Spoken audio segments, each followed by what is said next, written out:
आता पाहूया 36 जिल्हे 50 बातम्या।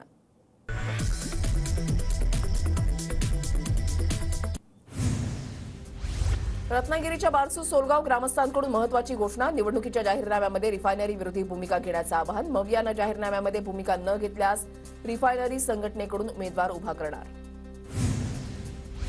नाशिकच्या जिल्हाधिकारी कार्यालयाबाहेर बसलेल्या आंदोलकांचा मुक्काम आणखी 2 दिवस वाढला। तोंडी न देता अंमलबजावणीची खात्री करूनच माघारी फिरू, आंदोलनकर्त्यांची भूमिका।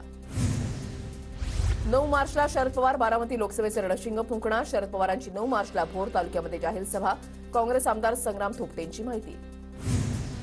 अजित पवारांचे सख्खे पुतळे योगेंद्र पवार सुप्रिया सुळेंच्या प्रचारासाठी मैदानात। 5 आणि 6 तारखेला बारामतीमधल्या गावांना भेटी देणार।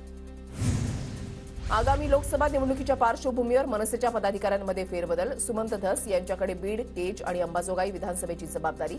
जिल्ह्यामधील विधानसभा देखील ताकदीने लढवणार असल्याची पदाधिकाऱ्यांची माहिती। भाजपच्या जगदीश मुळीक यांनी घेतली मनसे नेते बाबू वागसकरांची भेट। पुणे लोकसभा निवडणूक लढण्यासाठी जगदीश मुळीक इच्छुक। सोलापूरच्या माढामधून तिकीट कोणालाही मिळो त्याचा प्रचार करणार, तर मला उमेदवारी मिळाल्यास मोहिते पाटलांना सोबत घेऊन चालणार, रणजितसिंह निंबाळकरांचं वक्तव्य। परभणीमध्ये भाजपच्या अल्पसंख्याक बूथ प्रमुखांची संवाद बैठक संपन्न। लोकसभा निवडणुकीच्या अनुषंगानं आयोजित बैठकीमध्ये अनेक अल्पसंख्याक पदाधिकारी उपस्थित। आमदार निलेश लंकेंची ठाकरे गटाच्या शहर प्रमुखांनी भेट घेतली। अहमदनगरमध्ये लोकसभेच्या पार्श्वभूमीवर राजकीय घडामोडींना वेग। निलेश लंकेंनी मवियामध्ये येऊन लोकसभा निवडणूक लढवावी, ठाकरे गटाचे शहर प्रमुख संभाजी कदम यांची प्रतिक्रिया। नाशिक मुंबई महामार्गावर टोमॅटोनं भरलेल्या पिकअपचा अपघात। वाहनाचा टायर फुटल्यामुळे पिकअप पलटी। महामार्गावर टोमॅटोचा चिखल, शेतकऱ्यांचं नुकसान। जळगाव जिल्ह्यामधल्या मेहरून परिसरामध्ये गोळीबार करणाऱ्या 4 आरोपींना पोलिसांकडून अटक। जुन्या वादातून 2 गटामध्ये झाला होता गोळीबार।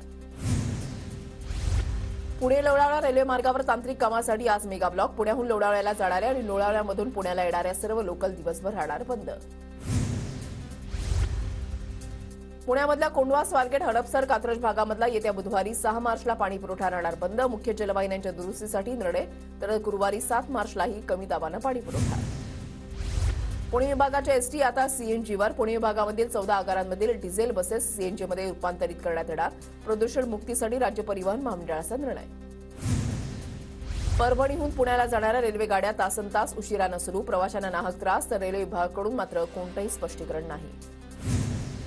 पुण्यामध्ये शुक्रवारी सर्वाधिक गुन्ह्यांची नोंद। एका दिवसामध्ये 19 चोरीचे गुन्हे दाखल, तर 2 महिन्यामध्ये 603 चोरीच्या घटनांची नोंद।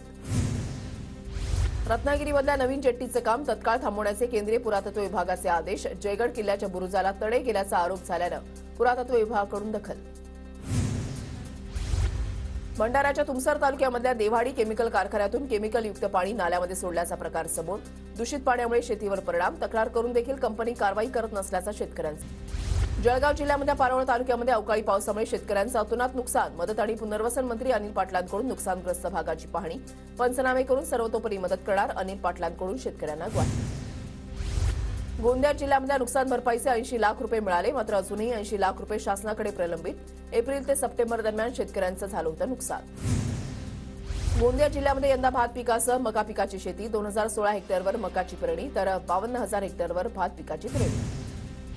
नांदेड जिल्ह्यामधल्या 92 गावांना अवकाळी पावसाचा फटका। 29,000 शेतकऱ्यांच्या पिकांचं अवकाळीमुळे नुकसान। वाशिमच्या कारंजा आणि पोहामध्ये पावसामुळे मोठं नुकसान। 1,539 हेक्टरवरील रब्बी पिकांना फटका। गहू, हरभरा, टरबूज, संत्रा, ज्वारी आणि भाजीपाल्याचं नुकसान। गोंदिया जिल्ह्यामध्ये 54% पाणीसाठा उपलब्ध, तर जिल्ह्यामध्ये सर्व धरणांमध्ये 50%हून अधिक जलसाठा, त्यामुळे कोणत्याही भागामध्ये पाणी टंचाई नाही। पुण्याच्या ससून रुग्णालयामधल्या तृतीयपंथीयांचा सर्वत्र वॉर्ड रिकामा। सध्या एकही रुग्ण दाखल नाही। ऑगस्ट महिन्यामध्ये तृतीयपंथीयांच्या उपचारासाठी ससून रुग्णालयामध्ये स्वतंत्र वॉर्ड तयार। नागपूरच्या एम्समध्ये कॅन्सर रिसर्च सेंटर होणार। 7 विभाग मिळून कॅन्सर रिसर्च सेंटरची स्थापना करणार। कॅन्सरवरील उपचार आणि संशोधनासाठी मोठी मदत होणार। इगतपुरीजवळ 701 किलोमीटर लांबीच्या समृद्धी महामार्गाचं काम पूर्ण। मुंबई नागपूर प्रवास सुखकर होणार, तर मोठी वाहतूक कोंडीही टळणार। शेगावचे संत गजानन महाराजांचा आज 146वा प्रकट दिन सोहळा। राज्यभरातून 700हून अधिक भजनी दिंड्या शेगावमध्ये दाखल, तर लाखो भाविकांची गर्दी। जळगावच्या रामदेववाडीमध्ये मंत्री गुलाबराव पाटलांचा कार्यक्रम सुरू असतानाच बत्ती गुल। लाईटचं आणि माझं जमत नाही हे कायमचं नातं, गुलाबराव पाटलांचं मिश्किल वक्तव्य। महाशिवरात्रीच्या निमित्तानं हिंगोलीच्या औंढा नागरांमध्ये आमदार चषक कबड्डी स्पर्धेचं आयोजन। आमदार संतोष बांगर उतरले कबड्डीच्या मैदानात। सोलापूरच्या माढ्यामधील टेंभुर्णीमध्ये रंगली राज्यस्तरीय कुस्ती स्पर्धा. खासदार रणजितसिंह नाईक निंबाळकरांची विशेष उपस्थिती, तर राज्यभरातील मल्ल स्पर्धेमध्ये सहभागी. भंडाऱ्यात आयोजित जिल्हास्तरीय गुंतवणूक परिषदेमध्ये 11 उद्योजकांकडून 192 कोटींचे करार, तर 514 जणांना रोजगाराची संधी उपलब्ध. भंडाऱ्यामध्ये प्रथमच पार पडली गुंतवणूक परिषद. नाशिक शहरामध्ये वाहतूक कोंडी सोडवण्यासाठी पालिका 33 सिग्नलचं नव्यानं नियोजन करणार. 30 लाख रुपयांचा खर्च करून 1 वर्षाकरता वेगवान दुरुस्तीचं कंत्राट दिलं जाणार. नंदुरबार जिल्ह्यामध्ये प्रकाशा आणि सारंगखेडा बॅरेज प्रकल्पांचा वीज पुरवठा खंडित. थकीत वीज बिल न भरल्यानं कारवाई. धुळे जिल्ह्याच्या साक्री तालुक्यामधील पवारपाडा गुगळे दिगरमधील जिल्हा परिषद शाळेमध्ये शिक्षक गैरहजर. गेल्या अनेक दिवसांपासून शाळेमध्ये शिक्षक येत नसल्याची पालकांची तक्रार. शिक्षकांवर कारवाई करण्याची पालकांची मागणी. नंदुरबार जिल्ह्यामध्ये तापमान वाढल्यानं टरबूजच्या मागणीमध्ये वाढ. मागणी वाढल्यानं शेतकऱ्यांना चांगला दर मिळण्याची अपेक्षा. पुणे शहरासह संपूर्ण जिल्ह्यामध्ये आज 0 ते 5 वयोगटातील बालकांसाठी पल्स पोलिओ लसीकरण मोहीम. बालकांचं लसीकरण करून घेण्याचं आरोग्य यंत्रणेचं आवाहन. धाराशिवच्या 3 तालुक्यामधल्या नुकसानग्रस्त शेतकऱ्यांना दिलासा. दुष्काळग्रस्तांसाठी 208 कोटी रुपयांची मदत मंजूर. जळगावला पुन्हा अवकाळी पावसाचा तडाखा. रब्बी हंगामातील पिकांना मोठा फटका. 18,000 हेक्टरवरील पिकांचं नुकसान. यवतमाळमध्ये पुन्हा अवकाळी पावसाची हजेरी. गहू, हरभरा, ज्वारीला अवकाळीचा फटका. जळगाव जिल्ह्यामध्ये सलग 3ऱ्या दिवशी अवकाळीची हजेरी. मोरझिरा परिसरामध्ये पावसामुळे गहू, हरभरा आणि मक्याचं मोठं नुकसान. धाराशिव जिल्ह्यामध्ये 2022 साली अतिवृष्टीनं झालेल्या नुकसानीच्या पंचनाम्याच्या प्रती देण्यात टाळाटाळ. राज्य तक्रार निवारण समितीच्या आदेशानंतरही संबंधितांकडून टाळाटाळ. परभणी जिल्ह्याच्या अनेक भागामध्ये ढगाळ वातावरण. काही ठिकाणी अवकाळी पावसाचा हवामान खात्याचा अंदाज.